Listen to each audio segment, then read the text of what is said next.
Hi guys, in this video I'm talking about the transformation lab that we're doing at Hinton and then subsequently doing in class next week.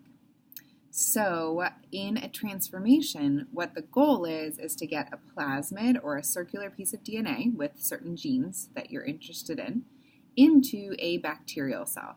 So we learned in our biotechnology unit that bacteria can take up DNA from its environment. That's what we call transformation.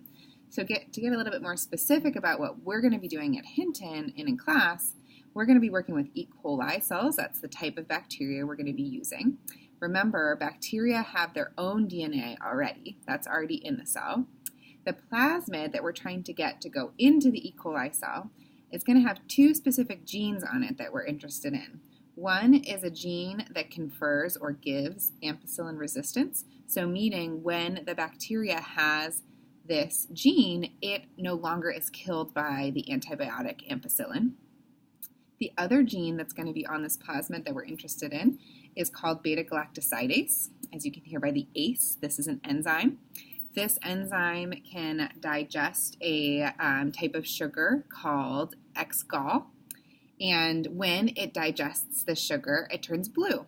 So beta-galactosidase eats up a sugar, a specific sugar that turns blue when it eats it. So in other words, if the beta-galactosidase gene is in a bacteria cell and we put X-gall in there, you can tell that the beta-galactosidase enzyme is expressed if you see blue in the bacteria. So I'll talk a little bit more about that as we go on.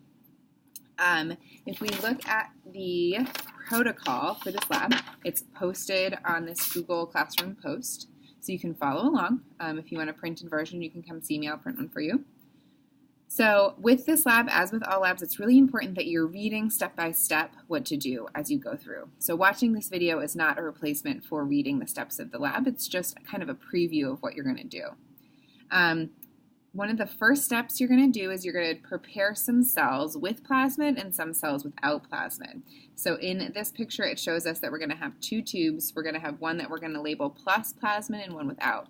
So the reason we need to have some cells that we prepare without plasmid is because you need a control, right? We're going to do certain things to these cells, to these E. coli cells, to try to get them to take in the plasmid. We want to make sure that those things aren't killing the cells, right? So we have to make sure that the cells survive the process even without the plasmid to make sure we didn't mess something up along the way. That's why we need two. You will get what's called a starter plate. It will be a Petri dish with agar in it. This one doesn't have agar. You can just pretend.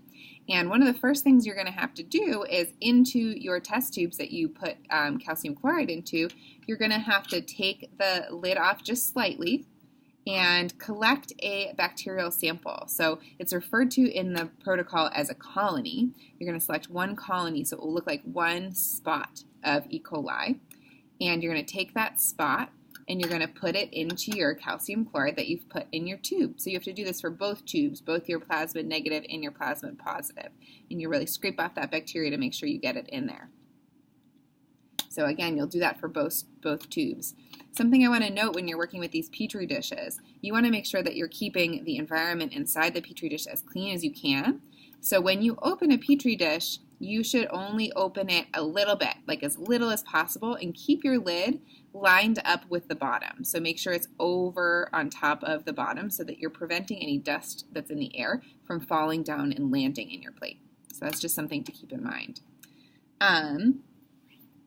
When you have your bacteria, your E. coli in both of your test tubes, your protocol is going to walk you through what to do. You have to keep it on ice when it tells you to keep it on ice. It will have you do a heat shock step, so where you're making it warm up to encourage the bacteria to take in that plasmid, that external DNA. And eventually, after you follow all of these steps on this protocol, you are going to be a point where you need to plate your DNA. You need to plate your bacteria that you have in these two tubes. You'll have an array of plates at your station to do this with. So you have to pay really close attention to how they're labeled.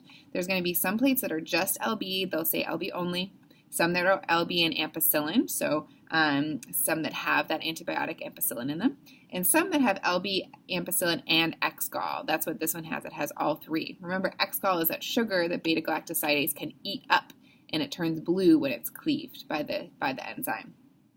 So when it comes time to plate your bacteria, again, you want to follow your protocol, but you'll be taking a small amount of the liquid from this tube and you'll be putting it onto each of your plates. And it will tell you, the protocol tells you to put some beads in there.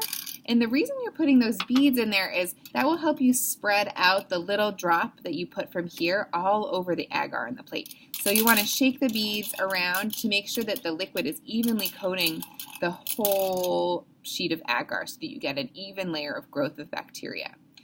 You'll be collecting those beads back again into the beaker. Remember, every time you're opening this, open it only a little bit. It's called clamshell method in the protocol because you want to protect it from bacteria that's in the air.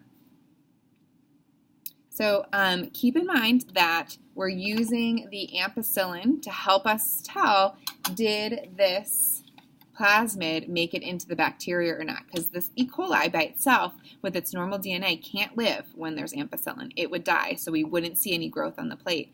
But if the ampicillin resistance gene on this plasmid makes it into the bacteria, then the bacteria is going to be able to survive in the presence of ampicillin.